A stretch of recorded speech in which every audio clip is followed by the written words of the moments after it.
Right ఇక bulletin లో breaking news అయితే చూస్తున్నాం. హైదరాబాద్ మణికొండ పంచవని కాలనీలో కాల్పుల కలకలం రేగింది. స్థల వివాదంలో ఇరు వర్గాల మధ్య చోటు చేసుకున్న ఘర్షణ కాల్పులకు దారితీసింది. దీంతో ఏపీ మాజీ డిప్యూటీ సీఎం తమ్ముడు ప్రభాకర్ గాల్లోకి కాల్పులు జరిపారు. గన్తో గాల్లోకి 3 రౌండ్లు కాల్పులు జరిపారు. ఇక పంచవని కాలనీలో తన స్థలాన్ని ఖాళీ చేయాలని ప్రభాకర్ బెదిరించినట్లుగా బాధితులు ఆరోపించారు. ఈ నేపథ్యంలో బాధితులను స్థలంలో నుండి బయటకు గెంటేసి ప్రభాకర్ అనుచరులు గేట్ కి తాళాలు వేశారు. ఘటనపై రాయదుర్గం పోలీస్ స్టేషన్ లో బాధితులు ఫిర్యాదు కూడా చేశారు. ఘటనపై పోలీసులు కేసు నమోదు చేసుకుని దర్యాప్తు చేపట్టారు.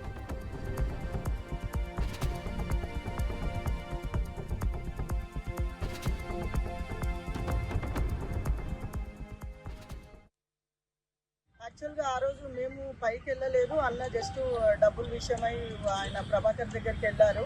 వెళ్ళేసరికి ఒక 15-20 నిమిషాల తర్వాత సౌండ్ వస్తుండే కాల్పులు జరిగినట్టు. మాకు టెన్షన్ అయింది. వెళ్ళేసరికి అన్న తప్పించుకొని కిందికి వచ్చారు. వచ్చిన తర్వాత మేము అదే రోజు నైట్ వచ్చి ఇక్కడ పోలీస్ స్టేషన్లో సిఐ గారితో మాట్లాడి కంప్లైంట్ ఇచ్చాము. ఇంతవరకు ఎఫ్ఐఆర్ బుక్ చేయలేదు, ఎంక్వైరీ చేయలేదు. ఇప్పుడు దాకా ఆయన ప్రాణభయంతో ఆల్రెడీ ఆయనకు హార్ట్ స్ట్రోక్ లాగా హెల్త్ బాగాలేదు 1 మంత్ బ్యాక్ నుంచి. అప్పటి నుంచి అన్న చాలా సిక్ అయ్యి చాలా బాధలో ఉన్నారు.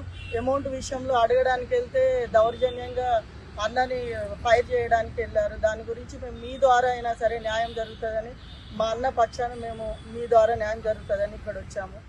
యాక్చువల్గా ఆ రోజు మేము పైకి వెళ్ళలేదు. అన్న జస్ట్ డబ్బుల విషయమై ఆయన ప్రభాకర్ దగ్గర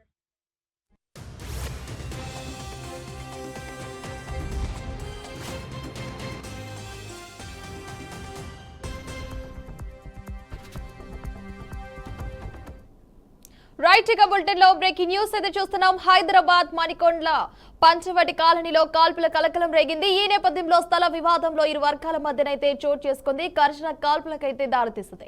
దీంతో ఏపీ మాజీ డిప్యూటీ సీఎం తమ్ముడు ప్రభాకర్ గాల్లోకి కాల్పులు కూడా జరిపారు. ఇదే అంశంపై మరిన్ని అప్డేట్స్ మా ప్రతినిధి ఇన్నారెడ్డి అందిస్తారు. ఇన్నారెడ్డి చెప్పండి.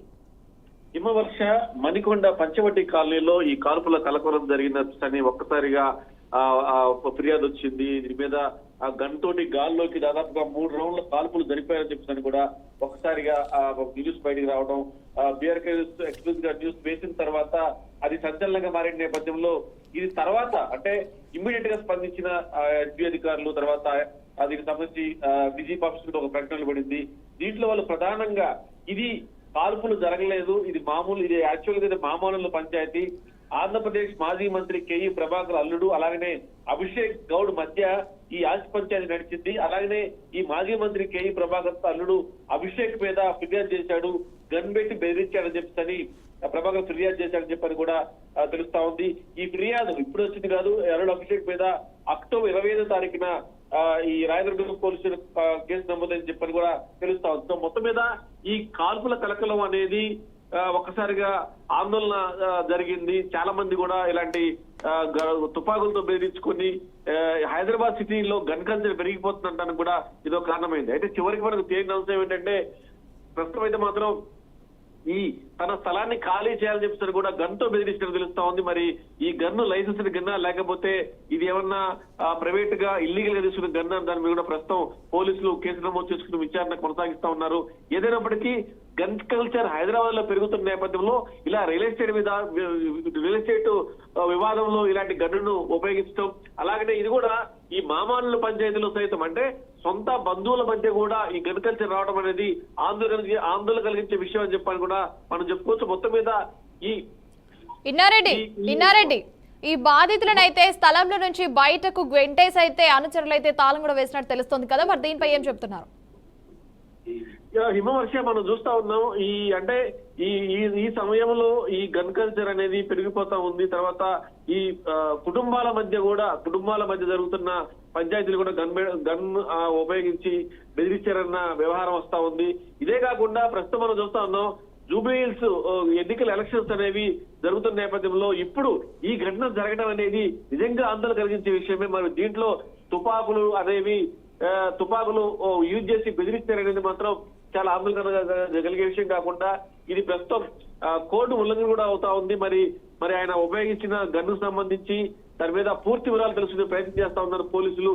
దీంట్లో ఎవరెవరైతే మధ్య గొడవ జరిగిందో ఆ గొడవలో ఈయన బెదిరించేంత వ్యవహారం ఉంది అని చెప్పని, అలాగనే తమను బలవంతంగా ఆ స్థలం నుంచి బయటికి పంపించే విధంగా ప్రస్తుతం వాళ్ళు గొడవ చేశారని చెప్పేసి కూడా ప్రభాకర్ మీద ఆరోపణలు చేస్తూ తన స్థలాన్ని ఖాళీ చేయాలని కూడా ఈ రకమైన బెదిరింపులు పాల్పడడం కూడా ప్రస్తుతం ఫిర్యాదు అయితే అందింది. ప్రస్తుతం అయితే మాత్రం ఈ గన్నును సీజ్ చేసి తనిఖీ చేస్తా ఉన్నారు. ఈ గన్ కన్సర్ అనేది పెరిగిపోవడం, తర్వాత గన్నును సీజ్ చేసి దానికి సంబంధించిన వివరాలు కూడా సేకరించే పనిలో పడ్డారు. మరి దాని మీద ఇంకా పూర్తి వివరాలు రావాల్సి ఉంది.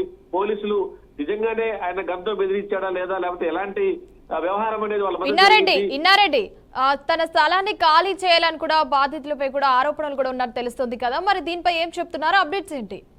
అంటే ఇప్పుడు ఏదైనా సరే ఇద్దరు కుటుంబ సభ్యుల మధ్య జరిగే వ్యవహారం, అది మామాళ్ళ మధ్య జరిగిన వ్యవహారం కాబట్టి నిజంగానే గడ్డని వాళ్ళు యూజ్ చేశారా? తర్వాత దీంట్లో మనం గమనించాల్సిన హిమవర్ష, నిజంగానే అంటే ఇద్దరి మధ్య గొడవ జరుగుతున్నప్పుడు ఆ ఇద్దరి మధ్య గొడవ జరుగుతున్న వ్యవహారంలో నన్ను బలవంతంగా బయటికి గెంతేశాడు, గంతో బెదిరించాడని చెప్పినప్పుడు కూడా ప్రస్తుతం దీనికి సంబంధించి నిజంగానే అసలు ల్యాండ్ ఎవరిది, ఎవరి ల్యాండ్ ఎవరు కబ్జా పెట్టారు, నిజంగానే దీంట్లో కావాలని చెప్పని తన ల్యాండ్ లో విషయాన్ని ఎవరైతే మాజీ డిప్యూటీ సీఎం తమ్ముడు ప్రభాకర్ ఈ స్థలాన్ని ఖాళీ చేయాలని చెప్పని ప్రభాకర్ బెదిరించాలని చెప్పి అన్నారు. దీంట్లో ఎవరిది న్యాయం ఉంది? ఈయన గన్బెట్టి బెదిరించాల్సిన అవసరం ఏముంది? ఇదంతా కూడా సివిల్ మ్యాటర్ లో ఇలాంటి క్రిమినల్ యాక్టివిటీ అనేది మాత్రం ఖచ్చితంగా మనం హర్షించదగిన విషయం కాదు. ప్రస్తుతం మాత్రం పోలీసులు కేసు నమోదు చేసుకుని దర్యాప్తు చేస్తా ఉన్నారు. విమర్శ right Chinna Reddy, thanks for updates.